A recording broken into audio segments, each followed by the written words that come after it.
Lord, gawin mong safe ang lahat ng aking pupuntahan ngayon. Panginoon, salamat sa bagong araw. Thank you sa mga bagong mga pagkakataon na ibibigay nyo sa akin. Salamat din sa mga bagong dadating ngayon, mga bagong oportunidad na dala ng bagong araw ngayon. At isa na namang pagkakataon na maranasan ang presensya ninyo, Lord. Panginoon, sa paglabas ko sa labas ng aming bahay ngayon, ingatan mo po ako, ilayo mo ako sa mga disgrasya.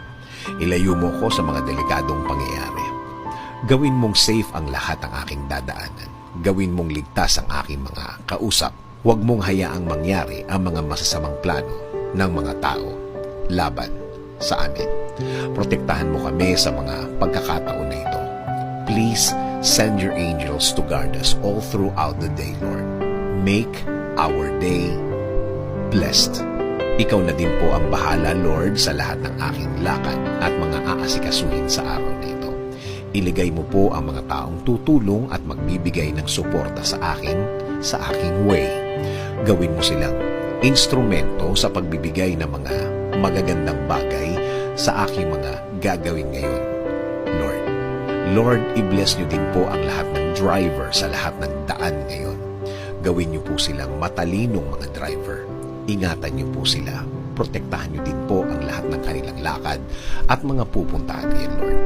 Salamat, salamat, Lord. Dahil mararamdaman ko na naman ang inyong guidance sa akin. Mararamdaman at makukuha ko na naman ang inyong provision sa araw na ito. Alam ko po, kapag sa inyo po nanggaling ang mga bagay na ito po ay hindi magdudulot ng karagdagang problema. Patuloy niyo po akong i-bless ng inyong magandang plano. Alam ko po, Lord, na kapag kayo po ang nagplano, matutuloy po ang lahat. Kaya patuloy mo pong pasukin ang aking buhay. Ini-offer ko na po sa inyo ang araw na ito. Kasama na po ang mga araw na parating. Ibinibigay ko na din po ang aking problema, Lord. Palitan niyo po ito ng saya at peace of mind. Patahimikin at pakalmahin niyo po palagi ang aking puso at isipan, Lord. Pati, Lord, ang aking bayan. I-lead niyo po ito sa isang maayos at magandang pamamalakad. Patuloy niyo pong i-bless ang mga namumuno sa amin, Lord. Alam namin na kapag ikaw ang sentro ng lahat, mas tahimik at tama ang kinalalagyan ng aming bansa. In Jesus' name we pray. Amen.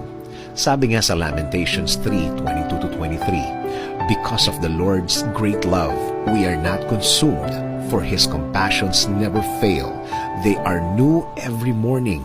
Great is your faithfulness.